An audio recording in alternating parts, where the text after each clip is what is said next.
प्यारे बच्चों, स्वागत है। आज के सीरीज में हम लोग दांत के ऊपर चर्चा कर रहे थे, टीथ के ऊपर चर्चा कर रहे थे और हम लोगों ने यह पिछले लेक्चर में सीखा था कि क्राउन यानी कि ऊपरी संरचना, क्राउन के भीतर हमने बताया था कि कुछ इस तरह की संरचना होती है और इसे हम लोग क्या कहते हैं, इसे डेंटाइन हमने कहा था। ठीक है, तो ये क्राउन की स्थिति हो गई, ये डेंटाइन की स्थिति हो गई और ठीक इसके नीचे यानी कि इस पार्ट में होता है पल्प। Pulp, P-U-L-P, pulps. और यह पल्प्स जो दांत के ठीक सेंट्रल पार्ट्स में होता है और इस पल्प से वह भरा रहता है। अब यहाँ पे आप कह सकते हो कि ये पल्प क्या है, तो प्यारे बच्चों हम लोग अक्सर देखते हैं किसी भी गूदेदार फल को, तो उसके भीतर क्या होता है, गूदेदार वाली जो संरचना होती है, ठीक है ना, ठीक वैसे ही हमारे दांतों के अंदर यानी कि डेंटाइन के अंदर क्या होती है, पल्प कैविटी होती है।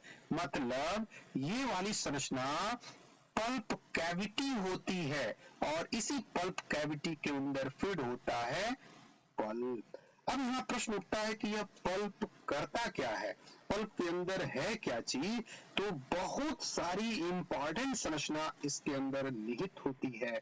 इसके अंदर इसके ओपनिंग में क्या होती है, फोरामेन ऑप्टिकल होते हैं। इसके ऑरिजिन यानी कि हम लोग नीचे दिखा सकते हैं, इसमें से एक बहुत सारी ब्लड वेसल्स, लिम्फ वेसल्स की जगह होती हैं और एक नली की तरह की इधर संरचना होती है जिसे हम लोग कहते हैं फोरामेन। Foramen optical, optical. और यहां से हमने अभी बताया कि इसमें ब्लड वेसल्स यानी कि यह पूरी भाग हमारे रूट के अंदर यानी कि उसी गर्त दंती यानी कि गर्त में धंसी रहती है, ये हम लोग बात कर चुके हैं। अब यहाँ पे हमें यह देखना है कि यह फोरामेन ऑप्टिकल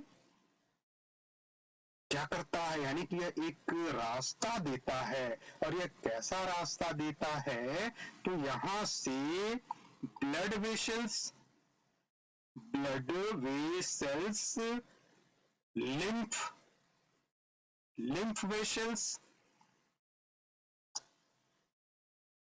लिम्फ वेसल्स तथा नर्व्स के लिए यह मार्ग प्रदान करता है। प्यारे बच्चों, बहुत ही इंपॉर्टेंट संरचना नर्व्स यानी कि तंत्रिकाओं के लिए, यानी कि सारी चीजें यहीं से घटित होती है। जो हमारे दांतों में दर्द, पीड़ा जो भी महसूस होती है, सब यहीं से होती है।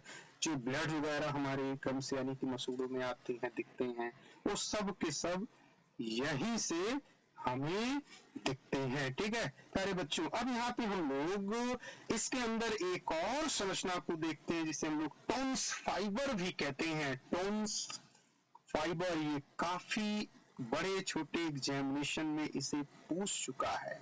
फाइबर एक संरचना होती है जिसे हम लोग टोन्स प्रोसेस भी कहते हैं। टोन्स प्रोसेस, प्यारे बच्चों ये टोन्स प्रोसेस कहाँ है, टोन्स फाइबर्स कहाँ है, ठीक है, ये आपको आना चाहिए। ठीक है, तो हम लोगों ने आज के इस लेक्चर में सीखा कि डेंटाइन के नीचे जो गूदेदार यानी कि पल्प वाली जगह, जो पल्प ऑफ कैविटी के भीतर होती है पल्प, वो काफी इंपॉर्टेंट जगह होती है जहां पे एक फोरामेन ऑप्टिकल होता है। ये फोरामेन ऑप्टिकल मैंने दिखाया, एक तरह से हम लोग कह सकते हैं रास्ता होता है जो कि यह एक मार्ग प्रदान करता है डेंटाइन वगैरह में प्रवेश के लिए। ठीक है, फोरामेन ऑप्टिकल जहां पे ब्लड वेसल्स होते हैं, लिम्फ वेसल्स होते हैं, नर्व्स होती हैं। ठीक है प्यारे बच्चों, और इसमें एक विशेष संरचना भी होती है जिसे हम लोगों ने टोन्स फाइबर्स या टोन्स प्रोसेस भी कहा। फिर अगले लेक्चर में हम लोग इस आहार नाल यानी कि 16.1.1 के पार्ट्स गर्त दंती से आगे देखना चालू करेंगे। तब तक के लिए धन्यवाद।